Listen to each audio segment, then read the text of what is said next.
situados en San Mateo y para nosotros realmente es un gusto poder servirles. Mis amados hermanos, les recuerdo que estamos llevando una serie titulada ¿Qué es un verdadero cristiano? Y es importante que nosotros tengamos siempre muy claro qué es un verdadero cristiano. Y obviamente la pregunta es ¿por qué? Para nosotros poder evaluarnos, para nosotros poder revisar, para nosotros poder entender a la luz de lo que la Biblia enseña que es un creyente. Hace 15 días estuvimos viendo que un cristiano bíblico es aquel que se ha conformado de todo corazón a las condiciones para obtener la provisión de Dios para el pecado. Un cristiano bíblico es aquel que se ha conformado de todo corazón a las condiciones para obtener la provisión de Dios para el pecado. Lo que voy a hacer a continuación es simplemente recordarle a usted lo que ya hemos visto. Vimos en primer lugar que existen dos condiciones divinas, solamente hay dos, para que nosotros podamos conformarnos de todo corazón y poder hacer evidentemente la voluntad de Dios como creyentes. La primera que vimos es esta: arrepiéntete. Fue la primera que vimos. Y la segunda, cree. Arrepiéntete y cree. Estuvimos nosotros viendo de una forma muy ordenada acerca de los inicios de nuestro amado y buen Señor Jesucristo, que cuando Él comienza su ministerio, Él predica el Evangelio, ¿cierto? Él habla del arrepentimiento y habla también de que creamos. En Marcos 1, que fue nuestro texto, el cual usamos hace 15 días, Marcos 1, 14 y 15 dice: después de que Juan fue encarcelado, Jesús vino a Galilea, predicando el evangelio del reino de Dios, diciendo: el tiempo se ha cumplido y el reino de Dios se ha acercado. Y mire lo que dice allí, que ahí vemos las condiciones: arrepentíos y creed en el evangelio. Después de que el Señor Jesucristo resucita, Él mismo le recuerda a sus discípulos la importancia de predicar la palabra, la importancia de predicar el evangelio. Y en Lucas, capítulo número 24, versículo 47, el Señor dice lo siguiente, o el texto dice lo siguiente: que se predicase. Estamos en Lucas 24, 47. Por favor, lea su Biblia. Que se predicase en su nombre dos cosas: el arrepentimiento y el perdón de pecados en todas las naciones, comenzando ¿desde dónde? Desde Jerusalén. Vemos, como lo enseñamos hoy en la mañana, que en Hechos 20, 21 el apóstol Pablo, ¿qué hizo? Testificó. ¿A quién? A los judíos, pero no solamente a los judíos, sino a los gentiles. ¿Sobre qué? Sobre dos cosas: acerca del arrepentimiento para con Dios y de la fe en nuestro Señor Jesucristo. Entonces, mire, amado hermano y amada hermana, la importancia de entender las condiciones divinas para obtener la provisión divina. Debemos, primero, ¿qué? Arrepentirnos, y segundo, debemos creer. Aunque sea necesario estudiar, prepararnos, revisar, nos vamos a dar cuenta de que la Biblia siempre va a hablar tanto del arrepentimiento como de la fe. Y aquí es donde nosotros hicimos dos aclaraciones. La primera: no debemos pensar que el arrepentimiento está divorciado de la fe. ¿Se acuerda? Eso lo dijimos. El arrepentimiento jamás está divorciado de la fe, o la fe divorciada del arrepentimiento. Aclaramos, si usted ve allí sus apuntes, que la verdadera fe está permeada de dos cosas, de arrepentimiento, y el verdadero arrepentimiento está permeado ¿de qué? De fe. Entonces, mire la importancia de entender que tanto el arrepentimiento como la fe están interconectados, es decir, no se separan. O sea, usted no puede decirle a alguien, arrepiéntese, pero no crea. O sea, eso sería algo erróneo. O crea en Cristo, pero no se arrepienta. Muy bien. Dijimos en la pregunta 70 del Catecismo de Spurgeon que el arrepentimiento para vida es una gracia salvadora.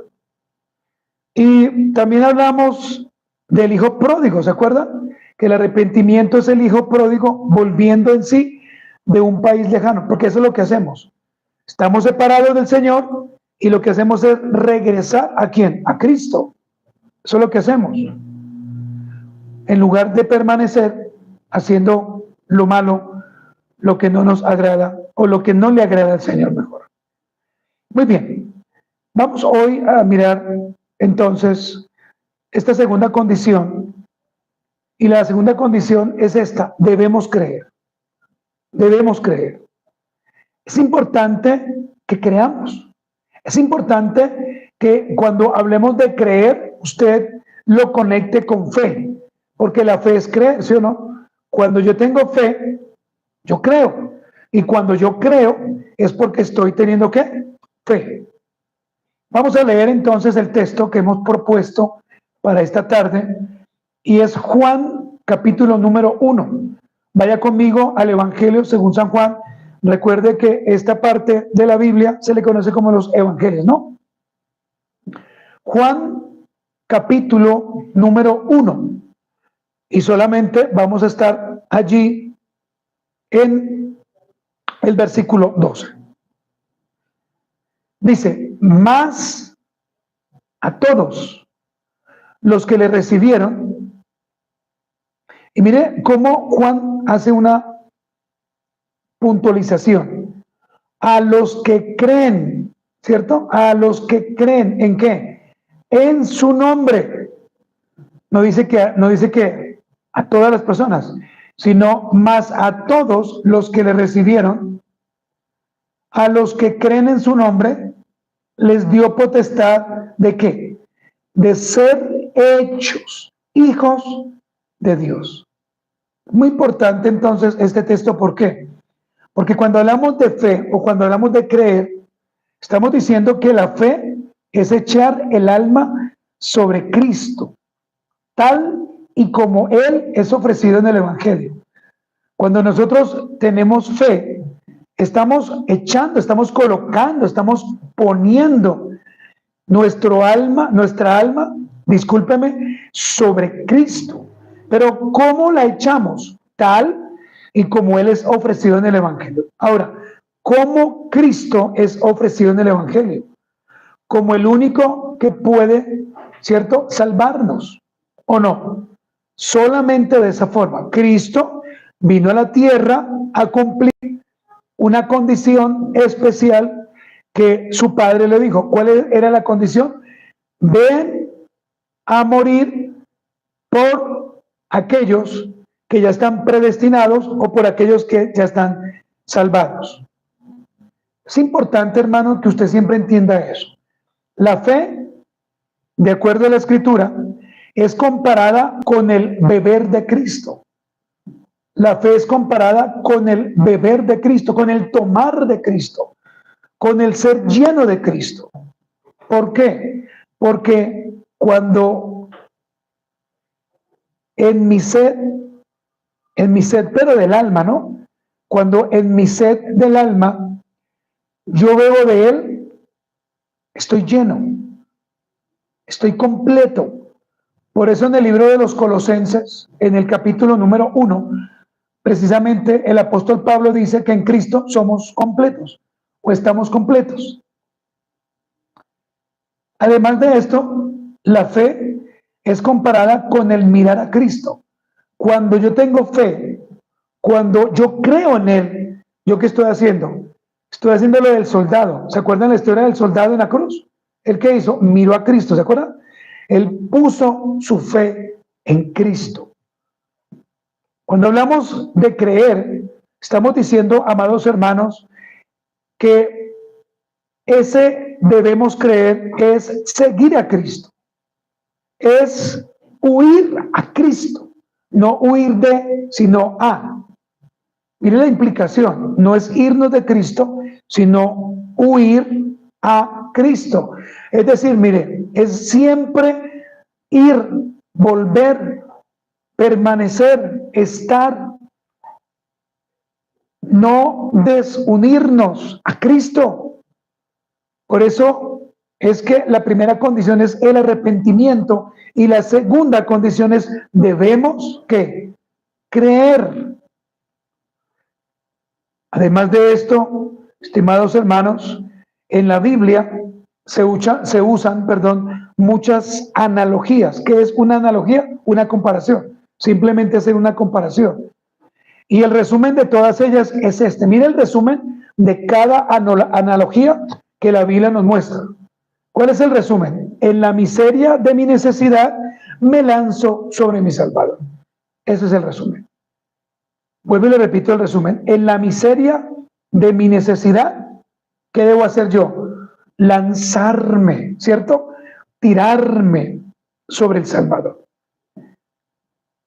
Hay una historia maravillosa en la Biblia sobre los discípulos, pero específicamente sobre Pedro.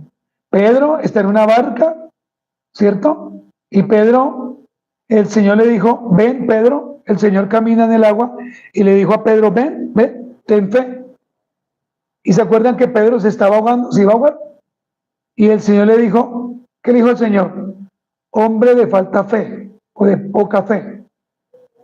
Y es aquí donde nosotros debemos entender que en nuestra miseria, en nuestra pobreza espiritual, cuando reconocemos que debo creer, debo lanzarme, debo tirarme como un niño a los brazos de mi Padre y llorar y decirle al Señor, creo en ti, vivo para ti.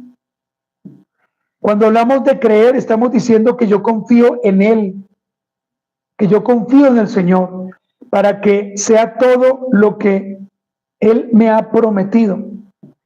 Es decir, Dios no va a cumplir en ti todos tus caprichos. Creo que lo tenemos claro, ¿cierto? O sea, los caprichos que yo tengo, Él no los va a cumplir.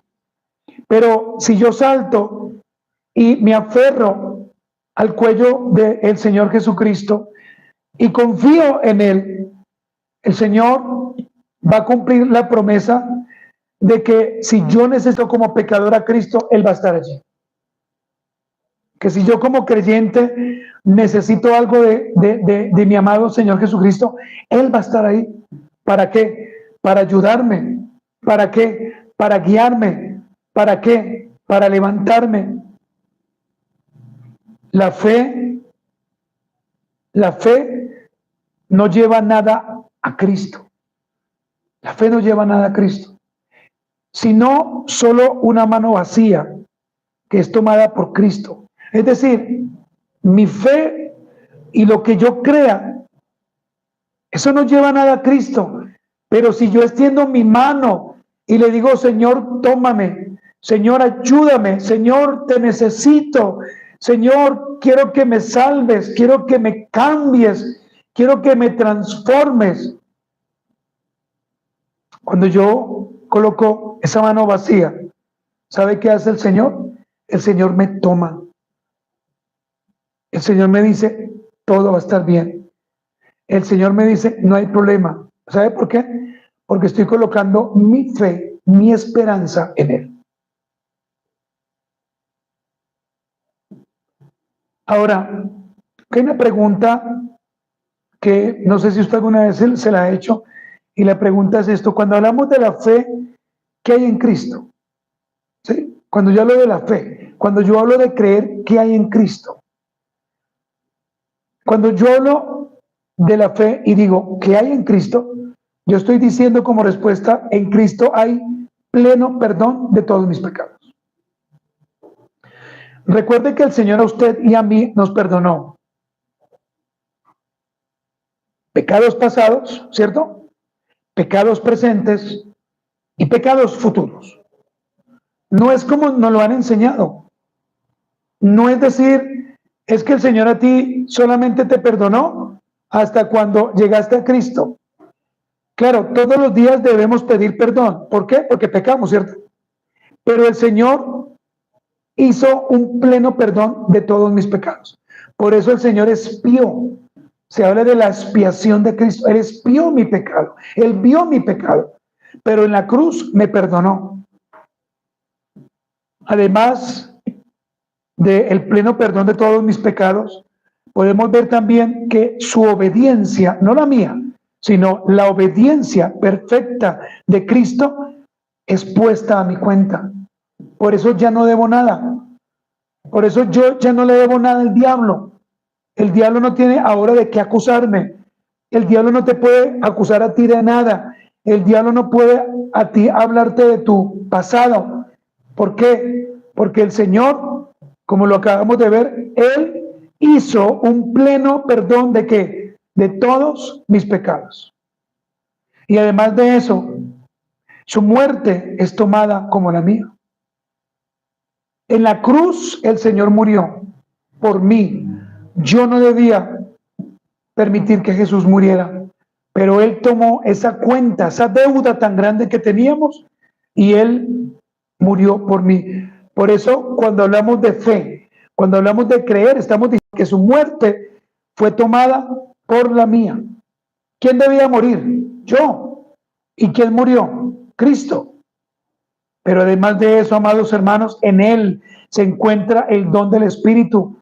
Solamente una persona que ha nacido de nuevo puede tener el don del Espíritu, puede tener la gracia, puede tener al Espíritu de Dios que mora en Él. Escúcheme, la adopción, la santificación y finalmente la glorificación que un día vendrán en Él, Cristo la ganó y nosotros la tenemos. ¿Por qué? Por la fe, por creer en Él y solamente en Él. Al tomar a Cristo, yo recibo todo lo que es de Él. Cuando tomamos a Cristo, es decir, cuando digo tomar a Cristo es porque Él ya previamente nos había salvado, ¿cierto? Y en mi fe yo lo tomo, ¿sí? Eso es lo que quiero decir, yo creo en Él. Y cuando yo creo en Él, yo recibo todo lo que está en Él, todo. Su gracia, su amor, su perdón, su misericordia, vida eterna. Yo recibo todo. Leamos 1 Corintios 1:30, por favor. Acompáñeme, por favor, todos a la Biblia. Voy a esperar que usted lo tenga allí. 1 Corintios 1:30. 1 Corintios, capítulo 1, versículo 30. ¿Ya lo tiene usted? ¿Qué dice? Mas por Él estáis vosotros ¿en quién? En Cristo Jesús. Ahora, mire lo que sigue diciendo. El cual nos ha sido hecho por Dios. ¿Qué?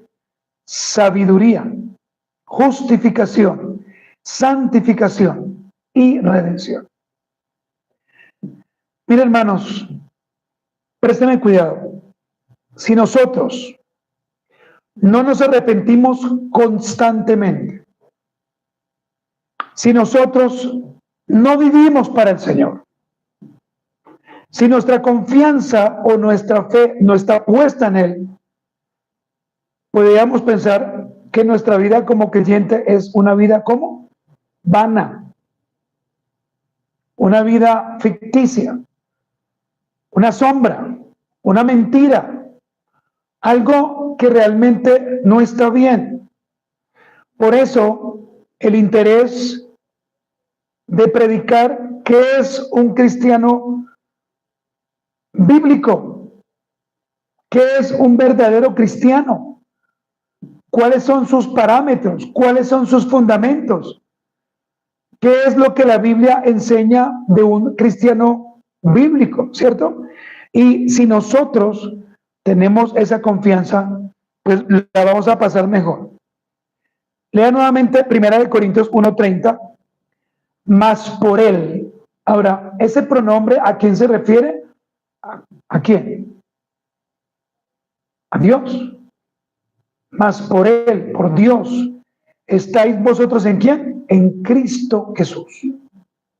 Solamente es por el Padre que tú y yo podemos decir con confianza y con libertad que estamos en quién? En Cristo, ¿cierto? Que ahora hacemos parte del Señor. La única forma en que tú puedes decir que él o ella es tuyo, hablando de personas naturales, es porque o son casados o porque es tu novio, ¿cierto? La única forma yo de decir, Franci es mía, porque es mi esposa, porque la conozco, porque más o menos sé cómo es ella. Pero yo no puedo decir, mire que vaya eso por fe. No, eso no pasa. Ni por fe, ni por Facebook, ni por nada. Pero en Cristo Jesús, nosotros tenemos la seguridad que estamos en Él y que Él es nuestro. ¿Sí? Que el Señor es nuestro. Que el Señor es nuestro pastor. Que nada en Él nos faltará. Que estamos bien. Ahora bien, entonces, resumamos, ¿qué es un cristiano bíblico? ¿Qué es un verdadero cristiano? Un verdadero cristiano es aquel que ha obedecido de todo corazón las condiciones para obtener la provisión divina para el pecado. Eso es un verdadero cristiano. Alguien que ha obedecido de todo corazón las condiciones para obtener la provisión divina para el pecado. ¿Cuáles son las condiciones? Primero, primero, arrepentirnos. Y segundo, creer. Estas condiciones, hermanos, son sencillas. Arrepentimiento y fe. Arrepentimiento y creer, que es lo mismo. Mire, no es decir y no es vivir una vida legalista. Es terminar todos los días con ese pecado que me agobia. Es pedirle al Señor que me ayude a través de su Santo Espíritu. Cuando yo confieso mi fe y esa fe está llena de arrepentimiento, o cuando yo confieso mi arrepentimiento y ese arrepentimiento está realmente lleno o permeada de una verdadera fe que es en Cristo, entonces nuestra vida va a ser pues diferente. Hermanos y hermanas, yo te pregunto, ¿tu vida es la misma de hace unos 10 años? Creo que hace 10 años luchabas con un pecado, ¿cierto? Y yo también lo hacía, pero ahora ya no. Ahora ya el Señor nos ha salvado, nos ha ayudado. Claro que sí, todavía tenemos un remanente de pecado, ¿cierto? Todavía tenemos luchas, pero gracias al Señor vivimos para Él. Gracias al Señor constantemente nos arrepentimos, constantemente creemos en Él. Por esto, hermanos, que el arrepentimiento y la fe son inseparables. Anótelo allí grande. El arrepentimiento y la fe son inseparables. Lucas 13:3. Lucas 13:3. Si no os arrepentís, todos pereceréis igualmente. Si nosotros nos arrepentimos, realmente vamos a perecer. Por eso no es, como yo decía esta mañana, no es venir No es volvernos religiosos, es vivir para Cristo. Es entender la importancia de decirle al Señor cuando alguien levanta su mano extendida y le dice: Señor, lo único que te puedo ofrecer es mi corazón lastimado para que lo sanes, para que tú me ayudes por medio de tu Espíritu. Por eso debemos decir algo: o somos o no somos. Y la pregunta para ti y para mí en esta mañana o en esta tarde es eso: ¿eres realmente cristiano? ¿Eres realmente un verdadero creyente? ¿Realmente estás viviendo para el Señor? ¿Estás aparentando? ¿Estás mostrando algo que no es? ¿Quién eres tú delante de Dios? ¿Dios te conoce? ¿Tienes la marca de Cristo? ¿Te has arrepentido realmente? Y si no, ¿cómo sabes que eres del Señor? ¿O cómo lo sabemos? Voy a leer un último versículo que me parece que deberíamos tenerlo en la mente. Apocalipsis 21:8. Búsquelo, por favor. Porque en Apocalipsis 21:8 se nombra a los incrédulos, es decir, a aquellos que nunca creyeron en el Señor y que el Señor les ha condenado. Apocalipsis capítulo número 21, versículo 8. Vea lo que dice, hablando de los incrédulos. Dice que ellos tendrán su parte, ¿dónde? En el lago, ¿cierto? ¿Sí, sí o no? Que arde con fuego y azufre, que es la muerte segunda. Aquí, hermanos, quiero hacer una aclaración. La Biblia habla de dos muertes, ¿cierto? La primera muerte es la muerte física, con la cual todos un día, o de la cual mejor todos un día vamos a gustar. Así usted no quiera morir, un día tiene que morir, ¿cierto? Va a morir de niño, de joven, o de adulto, o de anciano, o de adulto mayor. Pero un día va a tener que morir. Pero hay una segunda muerte, que es a la que no queremos nosotros ver. Y la segunda muerte es la separación total de Dios con el alma nuestra. Y esa se llama la segunda muerte. Por eso es importante que en esta mañana Sharon, Lucía, Sara, Franci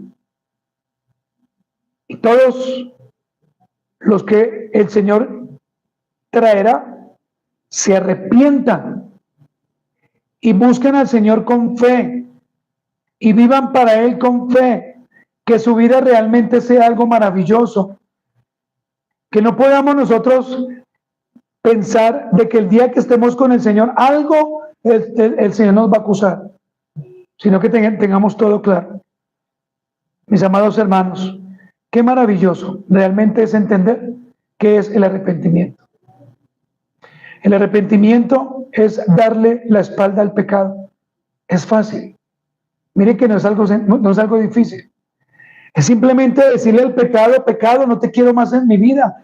Pero yo no puedo con mis fuerzas, sino con las fuerzas ¿de quién? Del Señor. ¿Y qué es la fe? La fe es creer en el Dios de la Biblia. La fe es tirarme en las manos del Padre. La fe es tirarme a los brazos de Cristo o al cuello de Cristo y decirle: Señor, ayúdame. Señor, no quiero pecar más.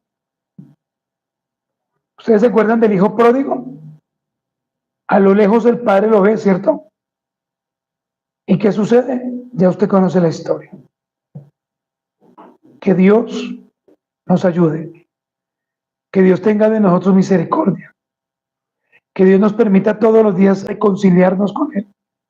Que dejemos a un lado la fornicación, la intimidad inapropiada, mirar aquello que no está bien, ver en el cine, en el WhatsApp, en las redes sociales, aquello que alimenta nuestras pasiones, e invocar a Cristo todos los días. No seguir viviendo más en un hato de cerdos. No venir a la iglesia lleno de una mente sucia, sino dejar en vergüenza y dejar esa hacienda de cerdos y dejar esa guarida de pecado. Muy bien, póngase de pie. ya en esta tarde.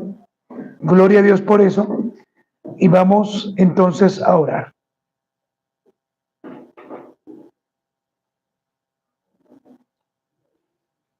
Señor amado, te damos muchísimas gracias.